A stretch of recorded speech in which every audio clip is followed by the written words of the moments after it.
താഹൂസ് little world എന്ന YouTube ചാനലിലേക്ക് എല്ലാവർക്കും സ്വാഗതം. ഹായ്, ഇന്ന് ഞാൻ ചെയ്യാൻ പോകുന്നത് ഹാങ്ങിങ് പ്ലാന്റ്സിൽ എല്ലാവർക്കും ഇഷ്ടപ്പെടുന്ന ഒരു പ്ലാന്റാണ് എവർഗ്രീൻ ടർട്ടിൽ വൈൻ. നമുക്ക് വളരെ എളുപ്പത്തിൽ തന്നെ വളർത്തിയെടുക്കാൻ പറ്റുന്ന ഒരു പ്ലാന്റാണ് കേട്ടോ ഇത്. ടർട്ടിൽ വൈൻ നല്ല തിക്കായിട്ട് ഗ്രീനിഷ് ആയിട്ട് വളരാൻ വേണ്ടിയിട്ട് എന്തൊക്കെ കാര്യങ്ങൾ നമ്മൾ ചെയ്യണം, അതിന് വേണ്ട പോട്ടി മിക്സ് നമ്മൾ എങ്ങനെയാണ് തയ്യാറാക്കേണ്ടത്, അതിന് എത്രത്തോളം വെള്ളം ആവശ്യമുണ്ട്, അതുപോലെ സൺലൈറ്റ് എത്രത്തോളം വേണം, അങ്ങനെയുള്ള എല്ലാ കാര്യങ്ങളും ഉൾപ്പെടുത്തിയിട്ടുള്ളൊരു ചെറിയ വീഡിയോ ആണ് ഞാൻ ഇന്ന് ചെയ്യാൻ പോകുന്നത്. ഈ വീഡിയോ ഇഷ്ടമാവുകയാണെന്നുണ്ടെങ്കിൽ ലൈക്ക് ചെയ്യുക, അതുപോലെ ചാനൽ ഇതുവരെ സബ്സ്ക്രൈബ് ചെയ്തിട്ടില്ല എന്നുണ്ടെങ്കിൽ ഒന്ന് സബ്സ്ക്രൈബ് ചെയ്യണേ. അപ്പോൾ നമുക്ക് വീഡിയോയിലേക്ക് കടക്കാം. ഈ ഒരു പ്ലാന്റ് കണ്ടാൽ തന്നെ നിങ്ങൾക്ക് മനസ്സിലാവും ഇത് നല്ല തിക്കായിട്ട് ഗ്രീനിഷ് ആയിട്ടാണ് വളർന്നിട്ടുള്ളത്. ഇതുപോലെ നല്ല ഹെൽത്തി ആയിട്ടൊരു പ്ലാന്റ് വളരണമെന്നുണ്ടെങ്കിൽ അതിൻ്റെ പോട്ടി മിക്സ് മുതൽ നമ്മൾ ശ്രദ്ധിക്കേണ്ടതായിട്ടുണ്ട്. മണ്ണ്, കൊക്കോപീറ്റ്, ചാണകപ്പൊടി, പിന്നെ കുറച്ച് എല്ലുപൊടി, ഇവയെല്ലാം ചേർത്താണ് പോട്ടി മിക്സ് തയ്യാറാക്കേണ്ടത്. കൊക്കോപീറ്റ് ഇല്ല എന്നുണ്ടെങ്കിൽ മണൽ യൂസ് ചെയ്താലും മതി. പക്ഷേ ഹാങ്ങിങ് ആയിട്ട് ഇടാനുള്ളതായതുകൊണ്ട് തന്നെ വെയിറ്റ് കുറക്കാൻ വേണ്ടിയിട്ട് കൊക്കോപീറ്റ് യൂസ് ചെയ്യണതാണ് ഏറ്റവും നല്ലത്. എല്ലുപൊടിയും ചാണകപ്പൊടിയൊക്കെ ചേർക്കുന്നതുകൊണ്ട് തന്നെ നല്ല പച്ചപ്പോട് കൂടി നല്ല ഹെൽത്തി ആയിട്ട് ചെടി വളരാനായിട്ട് ഇത് സഹായിക്കും.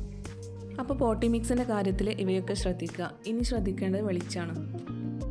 ഇതൊരു ഷെയ്ഡ് ലവിങ് പ്ലാന്റ് ആണെന്നൊക്കെ പറയുന്നുണ്ടെങ്കിലും ഷെയ്ഡഡ് ഏരിയയിലും ഇത് വളരും. പക്ഷേ അതിനേക്കാൾ കൂടുതൽ വളരുന്നത് കുറച്ച് സൺലൈറ്റ് കിട്ടുന്ന ഏരിയയിലാണ്. രാവിലത്തെയോ അല്ലെങ്കിൽ വൈകുന്നേരത്തെയോ സൺലൈറ്റ് ലഭിക്കുന്ന ഒരു സ്ഥലത്താണ് നിങ്ങൾ ഈ പ്ലാന്റ് സെറ്റ് ചെയ്യണമെന്നുണ്ടെങ്കിൽ ഷെയ്ഡഡ് ഏരിയയിലുള്ള ഒരു പ്ലാന്റിനേക്കാളും ഫാസ്റ്റായിട്ട് ഈ ഒരു പ്ലാന്റ് വളരുന്നത് കാണാൻ നിങ്ങൾക്ക് സാധിക്കും. പക്ഷേ ഉച്ച സമയത്ത് ഡയറക്റ്റ് സൺലൈറ്റ് ഈ പ്ലാന്റിൽ അടിച്ചു കഴിഞ്ഞാൽ ഇതിൻ്റെ ഇലകളൊക്കെ യെല്ലോയിഷ് കളറായിട്ട് കരിഞ്ഞു പോകാൻ തുടങ്ങും. ഇനി പറയാനുള്ളത് ടർട്ടിൽ വൈനിന് വേണ്ട വാട്ടറിങ്ങിനെ കുറിച്ചിട്ടാണ്. കൂടുതൽ വെള്ളം ഇഷ്ടപ്പെടുന്നൊരു പ്ലാന്റ് അല്ല ടർട്ടിൽ വൈൻ. അതുകൊണ്ട് തന്നെ വാട്ടറിങ്ങിൻ്റെ കാര്യത്തിൽ നമ്മളൊന്ന് ശ്രദ്ധിക്കേണ്ടതായിട്ടുണ്ട്. പോട്ടിൽ നമ്മൾ വെള്ളം ഒഴിച്ചെടുക്കുന്ന സമയത്ത് ഡ്രെയിനേജ് ഹോളിലൂടെ താഴേക്ക് വെള്ളം വാർന്നു പോകുന്നുണ്ടെന്ന് ഉറപ്പുവരുത്തണം. വെള്ളം കെട്ടി നിന്നാലും നനവ് കൂടിക്കഴിഞ്ഞാലും അതിൻ്റെ ബ്രാഞ്ചസ് ഒക്കെ ചീഞ്ഞു പോകാനും പിന്നീടത് പ്ലാന്റ് മൊത്തമായിട്ട് നശിച്ചു പോകാനും സാധ്യതയുണ്ട്. അതുകൊണ്ട് തന്നെ മണ്ണ് ഡ്രൈ ആയാൽ മാത്രം വെള്ളം ഒഴിച്ചു കൊടുക്കുക. സാധാരണ രീതിയിലുള്ളൊരു കാലാവസ്ഥയിലാണെന്നുണ്ടെങ്കിൽ ഒന്നിടവിട്ട ദിവസങ്ങളിൽ മാത്രം വെള്ളം ഒഴിച്ചെടുത്താൽ മതിയാവും. പക്ഷേ മഴക്കാലത്താണെന്നുണ്ടെങ്കിൽ 3-4 ദിവസം കഴിഞ്ഞിട്ട് വെള്ളം ഒഴിച്ചെടുത്താൽ മതിയാവും. ഇനി പറയാനുള്ളത് ഫെർട്ടിലൈസറിനെ കുറിച്ചിട്ടാണ്. പ്ലാന്റ്സ് നട്ട് കുറച്ചൊക്കെ വളർച്ചയായി കഴിഞ്ഞാൽ നമ്മളതിന് വളം ചെയ്ത് കൊടുക്കണം.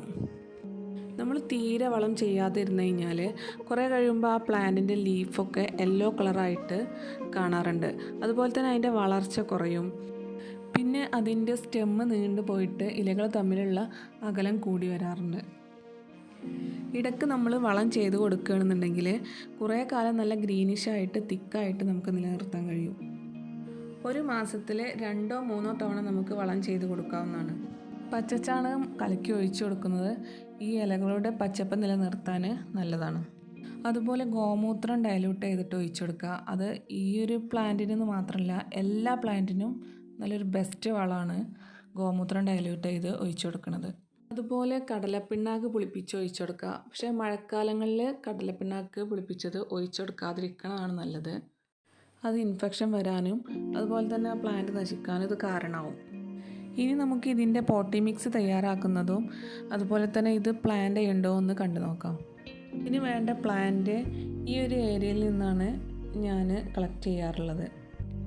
കുറച്ച് ടർട്ടിൽ വൈൻ ഞാൻ മണ്ണിൽ വെച്ചതായിരുന്നു. അതിപ്പോൾ പടർന്ന് പിടിച്ച് ഒരുപാടായിട്ടുണ്ട്. ഇവിടുന്ന് എടുക്കുന്ന പ്ലാന്റ് ഓൾറെഡി വേര് പിടിച്ചതായതുകൊണ്ട് തന്നെ നമ്മൾ പോട്ടിക്ക് വെക്കുകയാണെങ്കിലും പെട്ടെന്ന് തന്നെ പിടിച്ച് കിട്ടും. 3 പോട്ടിൽ നിറക്കാൻ ആവശ്യമായ പോട്ടി മിക്സാണ് ഞാൻ ഇവിടെ തയ്യാറാക്കുന്നത് കേട്ടോ. അതിനു വേണ്ടി ഇതുപോലൊരു പോട്ടിൽ സാധാരണ മണ്ണെടുത്തിട്ടുണ്ട്. ശേഷം അതിലെ കല്ലുകളൊക്കെ പെറുക്കി ഒഴിവാക്കുക. അപ്പോൾ ഇതിലേക്ക് ആഡ് ചെയ്യണത് ആട്ടുംകാഷ്ടമാണ്. ആട്ടുംകാഷ്ടോ അല്ലാന്നുണ്ടെങ്കിൽ ചാണകപ്പൊടി, രണ്ടായാലും കുഴപ്പമില്ല. ഇനി ഇതിലേക്ക് ആഡ് ചെയ്യാൻ പോണത് കൊക്കോപീറ്റാണ്, അതായത് ചകിരിച്ചോറ്. ഇത് നമുക്ക് കടകളിൽ നിന്നൊക്കെ വാങ്ങിക്കാനായിട്ട് കിട്ടും.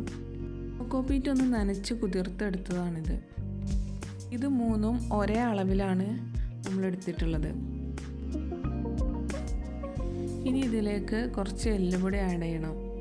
എന്നിട്ട് നന്നായി മിക്സ് ചെയ്യാം.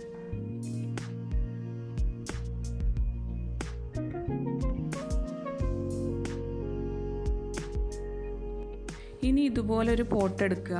20 രൂപയാണ് ഈ ഒരു പോട്ടിൻ്റെ റേറ്റ് വരുന്നത്. അതിൻ്റെ ഡ്രെയിനേജ് ഹോള് ഓപ്പൺ ആണോ എന്ന് നോക്കണം. ഇല്ലയെന്നുണ്ടെങ്കിൽ ഓപ്പൺ ആക്കി വെക്കുക.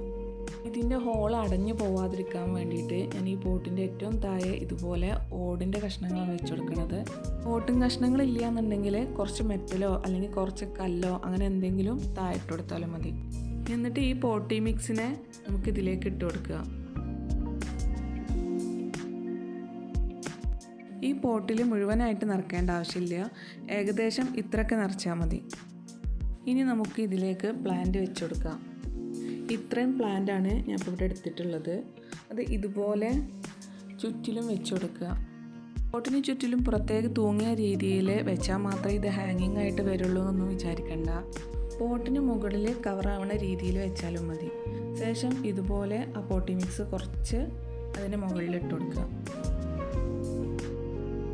ഇതിനൊന്ന് വെള്ളം ഒഴിച്ചു കൊടുത്ത ശേഷം വെയിലില്ലാത്ത ഷെയ്ഡായിട്ടുള്ളൊരു ഏരിയയിലേക്ക് മാറ്റി വെക്കുക.